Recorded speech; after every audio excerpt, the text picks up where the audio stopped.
성경을 읽다 보면요, 여러 가지 원리들이 그 안에 담겨 있다는 생각을 하게 됩니다. 오늘 두 가지 원리를 먼저 좀 정리하고 말씀을 이어가 보려고 하는데요. 먼저는 대표성의 원리예요. 가족이 5명이라고 할게요.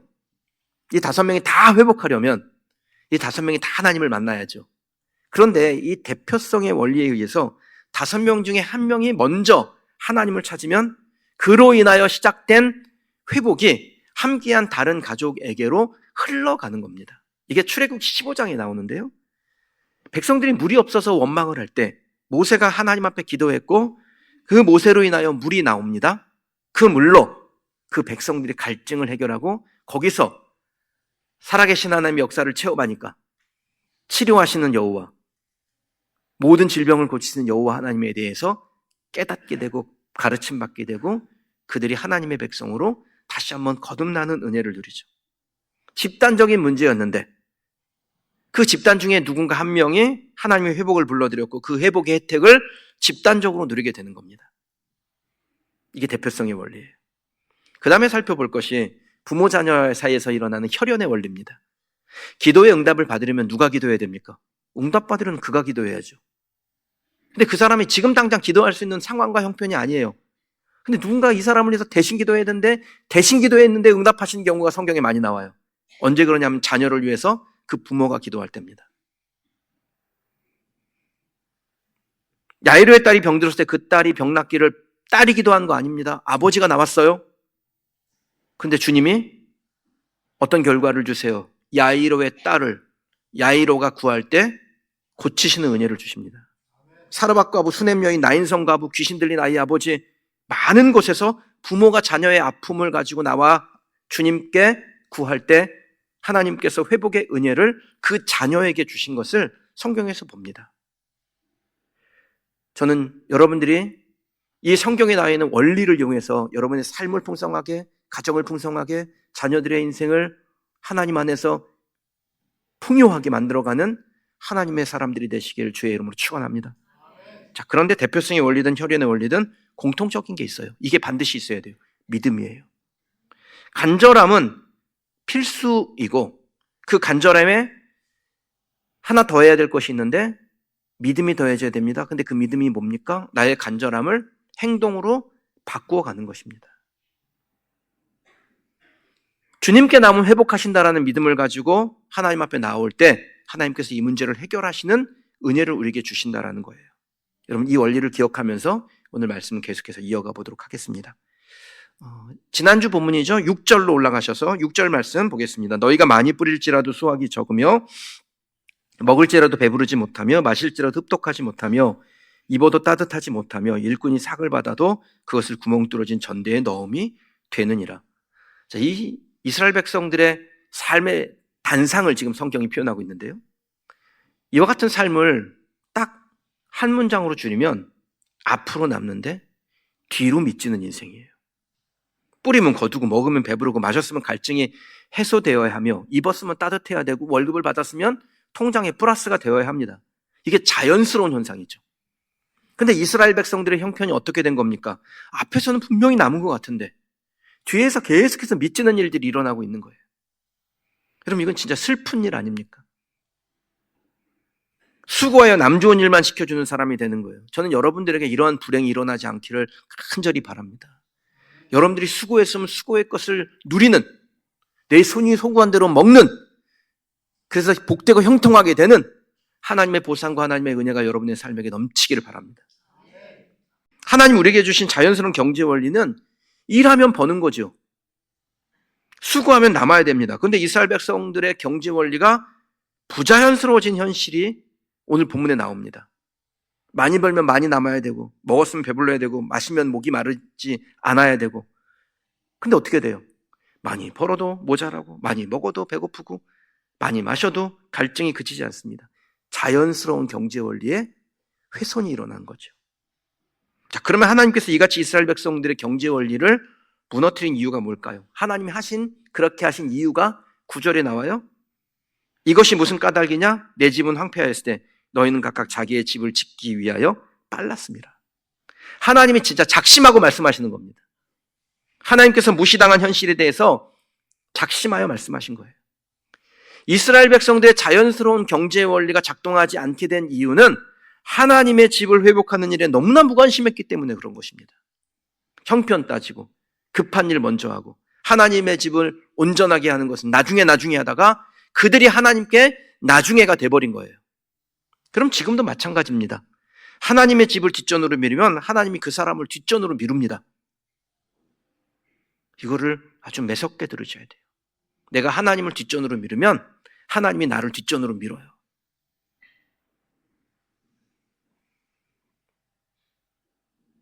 하나님께 예비하는 것보다 자기의 이익을 먼저 챙기는 사람은 재능과 상관없이 그 수고의 대가를 얻지 못함, 곧 침체를 경험하게 됩니다. 수고의 대가를 얻지 못함 정도는 양반이에요. 침체가 쌓이고 쌓이면 기초 구조의 붕괴가 일어납니다. 기적적 침몰을 경험하게 될 수가 있어요. 혹시 여러분에게 침체가 온다면, 그런 조짐이 보인다면 그럼 체크하셔야 됩니다. 내가 하나님보다 더 우선하고 있는 게 뭐지? 이거 체크하셔야 됩니다. 그리고 그것을 알고 회개 안 되면 그때부터 하나님의 말씀이 이제 들리기 시작해요. 하나님의 말씀이 막 내 말씀이 되기 시작합니다. 그리고 그 말씀이 들리기 시작할 때 그 사람은 회복의 문을 여는 겁니다. 제가 여러분에게 하나님의 비전에 같이 동참하여 하나님의 사역을 위해서 헌신하고 때론 헌금도 하고 또 시간을 내어 봉사하고 그리 하자고 그랬을 때 우리 목사님 지금 세상이 얼마나 어려운지 물정을 모르셔. 그래서 목사님도 어디 가서 막노동이라도 한번 해봐야 돼. 이렇게 생각하시면요.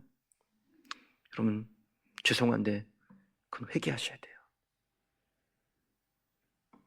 목사가 여러분의 삶을 이해하는 거 당연히 해야 됩니다. 그런데 하나님의 말씀이 들릴 때 자꾸 내 삶에 합리적으로 이 말씀을 자꾸 변호하려고 하는 거 하지 마셔요. 말씀을 들으면 그래 나의 영혼을 구원해 주신 그 하나님의 은혜가 너무 큰데 내가 그걸 가벼이 여겼구나. 나를 구원해 주신 그 생명을 주신 주님이 지금 바라보고 있는 그곳 나도 좀 바라봐야지. 그 마음을 가질 때 하나님이 여러분의 생사를 책임져 주세요. 자연스러운 경제 원리가 부자연스럽게 된 이스라엘 백성들에게 그들의 회복을 위하여 하나님이 요구하신 것이 뭡니까? 8절이에요. 너희는 산에 올라가서 나무를 가져다가 성전을 건축하라. 그리하면 내가 그것으로 말미암아 기뻐하고 또 영광을 얻으리라. 여호와가 말하였느니라. 하나님이 성도들에게 바라시는 것이 나옵니다. 산에 올라가서 나무를 가져다가 성전을 건축하라. 여러분 솔로몬의 성전이죠. 가장 아름다웠던 성전이에요. 그 솔로몬의 성전은 레바논의 백향목으로 지었습니다. 그 당시 최고의 건축자재를 가지고 성전을 지었어요. 이렇게 아름답게 지었더니 하나님이 흡족하셨을까요? 이사야서 66장 1절에요. 여호와께서 이와 같이 말씀하시되 하늘은 나의 보좌요 땅은 나의 발판이니 너희가 나를 위하여 무슨 집을 지으랴? 내가 안식할 처소가 어디랴? 그러니까 사람이 무슨 집을 짓던 그것은 하나님이 거하실 처소가 될 수 없습니다. 가장 아름다운 성전을 지어놓은 솔로몬이 그 성전을 봉헌할 때 하나님께 드린 말입니다. 하나님이 참으로 땅에 거하시리까 하늘과 하늘들의 하늘이라도 주를 용납하지 못하겠거든 하물며 내가 건축한 이 성전이오리까. 그 아름다운 성전을 건축해서 하나님께 봉헌하는데 깨닫게 된 거예요. 하늘과 하늘이라도 하나님이 거하실 처소가 될 수 없는데 이까짓게 하나님이 거하실 처소가 될 수 있겠나이까? 이 고백을 한 겁니다. 사람이 지은 집이 하나님의 영광이 될 수 없다는 것을 고백했죠. 그런데 그 성전을 그 고백 가운데 봉헌할 때 하나님 이렇게 말씀하세요. 나는 내가 건축한 이 성전을 거룩하게 구별하여 내 이름을 영원히 그곳에 두며 내 눈길과 내 마음이 항상 거기에 있으리니. 하나님께서 그 솔로몬의 성전 그거 아름다워서 이 말씀하신 거 아닙니다. 하나님 앞에 진실한 고백이 있는 그 성전 거기에 하나님께서 거하시고 내 이름을 두겠다라고 하셔요. 하나님께서 이스라엘 백성들에게 산에 가서 나무를 해다가 하나님의 전을 지으라고 한 이유는 분명합니다. 나중에 좀 제대로 잘하겠다고 그러지 말고 지금 할 수 있는 최선을 다해서 주의 전을 지으라는 겁니다. 하나님이 우리에게 원하시는 것은 수습이 아니에요. 하나님 내가 이거 좀 수습하고 좀 잘 되면 할게요. 그게 아니라 변화입니다. 지금 당장 일어나는 변화예요. 일단 내 어려운 형편 수습하고 그 다음에가 아니라 모든 것을 멈추고 예배 먼저, 신앙부터 하나님 중심으로 사는 삶을 회복하겠습니다. 하나님 앞에 이 고백을 하며 나아가면 그게 하나님께서 거하시는 성전이 됩니다. 여러분, 하나님이 뭘 우리에게 과도하게 요구하지도 않으시잖아요. 우리 보고 혼자 다 하라 그러지도 않잖아요. 하나님이 원하시는 것은 예배를 드리겠다는, 하나님을 우선순위로 삼겠다는 그 열망을 원하시는 거예요. 아무리 힘들어도 하나님의 전을 세우고야 말겠다라는 그 열망, 그것이 우리의 삶의 모든 것을 바꾸게 됩니다. 산에 올라가서 나무를 해서 짓는 성전이 뭐 볼품이 있어요, 여러분. 이스라엘 나라의 특히 이 예루살렘의 근처에 있는 산에 있는 나무는 건물을 지을 수 있는 정도의 나무가 아닙니다. 그냥 다 뜯어가 조개서 연결해서 나무처럼 만들어가는 조각목들이에요. 근데 그걸로 지으라는 거예요. 나중에 형편 좋으면 하지 말고 지금 할 수 있는 최선을 다하라는 겁니다. 자원함으로. 이걸 헌신이라고 해요. 몸을 드린다. 그리고 그 헌신에 대해서 하나님의 표현은 기쁨입니다. 우리가 헌신하면 기쁨 하나님께서 갖는다라는 것입니다. 저는 이 기쁨을 하나님께 드리되 저만 드리는 것이 아니라 여러분과 함께 하나님께 드리기를 간절히 소원합니다. 하나님을 기쁘시게 하는 사람에게 하나님이 주시는 것은 이미 정해져 있습니다. 히브리서 11장 6절에요. 믿음이 없이는 하나님을 기쁘시게 못하나니 하나님께 나아가는 자는 반드시 그가 계신 것과 또한 그가 자기를 찾는 자들에게 상 주시는 이심을 믿어야 할지니라. 상 주시는 이심을 믿어야 한대요. 그게 하나님을 기쁘시게 하는 자랍니다. 하나님을 기쁘시게 하면 하나님에게 상을 받습니다. 상 받고 싶으세요? 하나님 기쁘시게 하는 일을 합시다. 어떻게 하면 하나님을 기쁘시게 할 수 있습니까? 산에 가서 나무에다 성전 지으면 하나님께서 그것을 보고 기뻐하신다 그랬어요. 저는 하나님께 기쁨 드리는 성도 되시기를 주의 이름으로 축원합니다. 하나님을 기쁘시게 하는 일이 어떻게 시작될까요? 그 첫걸음은 선지자의 목소리를 듣는 것에서부터입니다. 강단에서 외쳐진 말씀을 잘 듣는 것이에요. 말씀이 튕겨나가지 않게 하는 거예요. 제가 오늘 말씀을 전하는데 우리 교회에서 늘 그런 마음이 들죠. 이렇게 말씀을 전하면 말씀이 성도들의 마음이 박히는구나, 그런 마음이 들어요. 근데 어떤 교회에 가면요, 말씀이 튕겨나오는 경우도 있어요. 제가 어떤 교회에서 말씀을 전하고 난 다음에 담임 목사에게 전화해서 그랬어요. 뭐라고 했냐면, 말씀을 듣는 분들 중에 어떤 분들은 애티튜드에 문제가 있어. 내가 딱 얘기를 했어요. 태도가 안 좋아. 삐딱하게 앉아가지고 다리 꼬고 앉아가지고 그렇게 말씀을 듣더라고요. 근데 우리 성도님들은 그렇지 않아요. 그래서 제가 늘 감사해요. 첫 걸음은 선지자의 음성을 듣는 겁니다. 12절 볼까요? 스알델의 아들 스룹바벨과 여호사닥의 아들 대제사장 여호사와 남은 모든 백성이 그들이 하나님 여호와의 목소리와 선지자 학개의 말을 들었으니 이는 그들의 하나님 여호와께서 그를 보내셨음이라. 백성이 다 여호와를 경외하매. 이스라엘 백성들이 지금 누구의 말을 듣기 시작합니까? 선지자의 말을 듣기 시작해요. 여러분, 지금까지 학개 선지자가 가만히 있었어요? 학개서 1장이 얼마나 예리하고 냉정하고 또 뼈 때리는 말씀이에요. 학개가 지금까지 아무 소리 안 하고 가만히 있다가 갑자기 뼈 때리는 얘기를 한 겁니까? 계속 했지요. 그러면 안 되는 거라고 계속 전했습니다. 하나님을 뒷전으로면 침체에 빠진다, 침몰하게 된다, 소멸한다 외쳤지요. 근데 듣지가 않았어요. 근데 갑자기 이 말씀이 들리기 시작한 겁니다. 지금은 때가 아니니라 핑계대지 않고 이제 말씀을 듣기로 결정한 거예요. 지도자부터 백성들까지 하나님의 목소리로 선지자의 음성을 들었습니다. 그 학개 선지자의 음성을 들을 때 하나님께서 이 백성들이 하나님의 내 백성이 되며 하나님을 경외하는 백성으로 바꾸어 주세요. 사랑하는 여러분, 여러분을 정말 아끼는 마음으로 드리는 말씀인데요, 목사의 말을 가볍게 여기지 마세요. 하나님의 종에게 통찰이라는 것이 있습니다. 성경의 가르침과 수많은 경험을 통해서 터득된 지혜예요. 통찰은.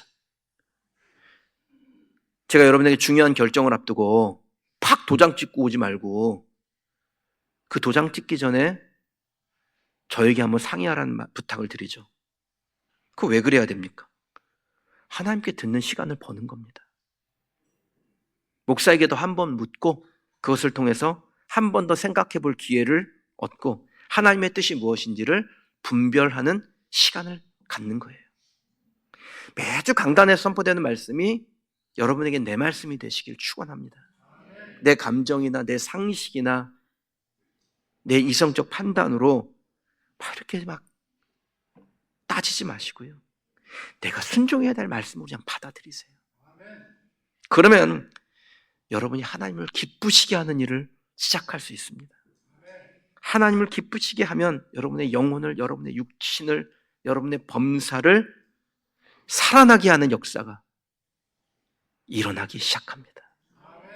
선지자의 말을 하나님의 목소리로 들을 때 비로소 백성들이 무엇을 합니까? 하나님을 경외하기 시작했어요.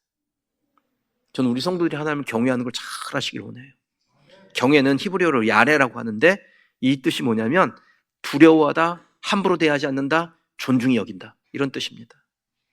세상 사람들 입신양명하려고 발버둥 치는데 좀 경외 하나만 잘하면 영생은 물론이요, 이 세상에서도 잘 되는 하나님의 복을 얻는다. 이것이 성경이 우리에게 가르치는 겁니다. 확인해 볼까요?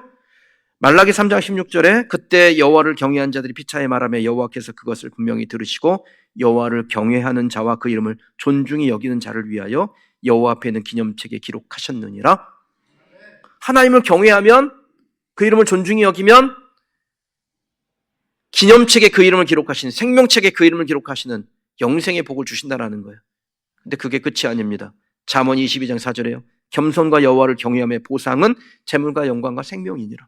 아니, 그렇게 재물과 영광과 생명을 얻으려고 난리 치는 거 아닙니까? 근데 하나님의 말씀은 겸손하고 여호와를 경외하면 재물과 영광과 생명을 주겠다라는 거예요. 우리가 하나님을 믿는 이유가 뭐 입신양명 때문에 믿는 건 아닙니다. 그것이 우리의 목적은 아니죠. 근데 경외하면 그와 같은 것도 주신다니까 하나님이 주시는 건 다 받아서 하나님의 영광을 위해서 쓰는 멋있는 성도 되시길 주의 이름으로 축원합니다. 경외하는 우리에게 하나님의 약속은 분명해요. 동행입니다. 13절 말씀 같이 읽어볼까요? 그때 여호와의 사자 학개가 여호와의 위임을 받아 백성에게 말하여 이르되 여호와가 말하노니 내가 너희와 함께 하노라 하니라. 아멘. 함께 하노라. 뭐예요? 동행이죠. 사랑하는 여러분, 만약에 여러분에게 능력이 없다, 지금 내가 능력이 필요하다 이런 생각이 듭니까? 가장 좋은 방법은 내가 하나님을 경외하겠습니다를 결정하는 겁니다. 잠깐만 이거부터 해결하고 이거 하지 마시고 딱 내려놓고 하나님, 내가 지금 하나님을 경외하는 마음으로 기도합니다. 경외하는 마음으로 예배합니다. 경외하는 마음으로 찬양합니다. 이거부터 하세요. 시간도 오래 걸리지도 않잖아요. 그러면 즉시 우리를 도우시는 하나님의 손길을 경험하게 되는 겁니다. 중요한 계약을 할 때 혼자 있지 않게 될 거고요. 시험을 보러 가기 위해서 시험장에 들어갔을 때 나 혼자 연필 들고 끙끙거리지 않게 될 거예요.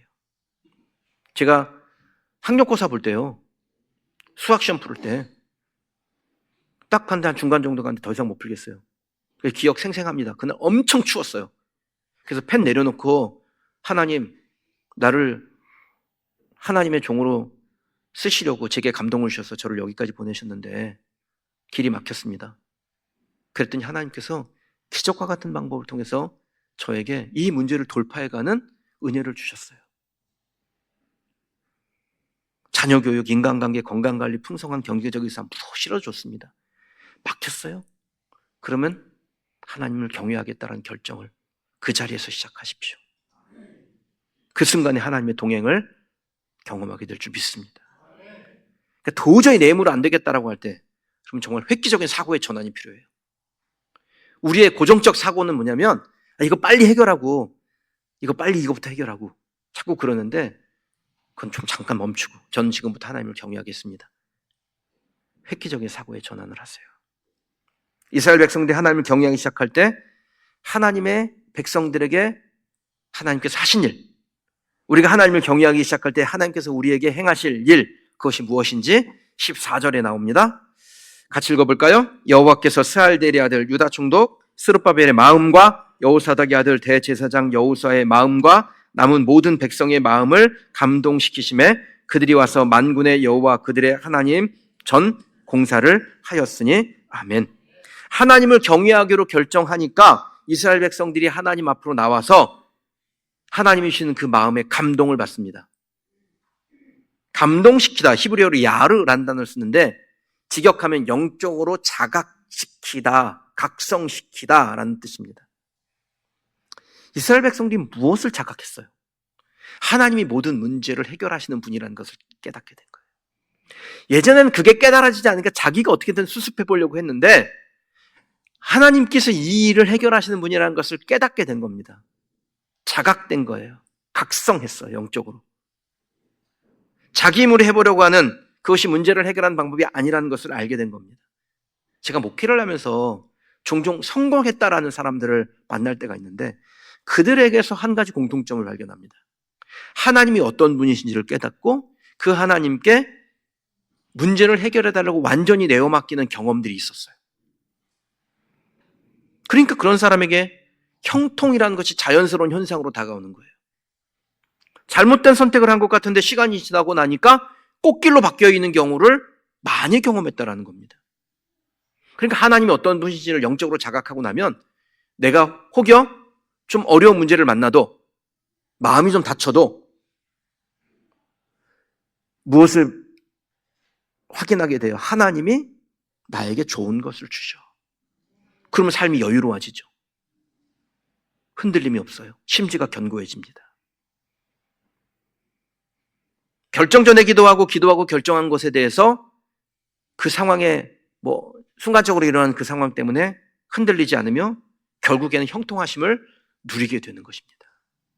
사랑하는 여러분, 하나님이 여러분의 마음을 감동시키실 겁니다. 그래서 영적으로 자각시켜서 각성시켜서 하나님 쫓아가는 그 길이 흔들림 없이 심지가 견고하여 하나님만 바라보게 하실 줄 믿습니다. 우리는 예수 안에서 잘 될 권리도 있고요, 잘 되어야 하는 의무도 있습니다. 그래서 여러분들과 인사하잖아요. 우린 예수 안에서 잘 되고 있습니다. 이걸 10년째 하고 있는 거예요. 그렇게 잘 되기를 바라시는 하나님이시기에 우리를 영적으로 각성시키는 거예요. 하나님께서 우리를 각성시키는 이유는 저와 여러분이 이 이스라엘 백성들처럼 하나님이 주시는 감동에 순종하고 하나님을 경외함으로 우리에게 주시는 비전을 회복하여 그 하나님의 비전을 나의 비전으로 삼아서 살아가는 멋있는 인생 되기를 원하시는 겁니다. 전 여러분들이 신앙생활하면 할수록 어린아이의 심령이 아니라 하나님의 비전에 동의하고 하나님의 비전을 바라보고 하나님의 비전을 따라가다가 하나님을 기쁘시게 함으로 상받는 복 있는 인생 되시기를 주님의 이름으로 축원합니다. 남다르게 사시길 바랍니다. 우리 교회가 남다른 교회가 되기를 저는 원합니다. 하늘의 문을 활짝 열고 우리를 주목하여 보시는, 이 지구에 70억 명이 있다면서요. 하나님께서 그 70억 명의 인구 중에서 주목하여 보는 사람, 내가 하나님 그 사람 되길 원합니다. 그럼 이 고백이 저와 여러분의 고백이 되고 하나님께서 하늘의 문을 활짝 여시고 우리를 바라보시고 주목하는 교회가 되는 우리 교회가 되기를 간절히 소원합니다.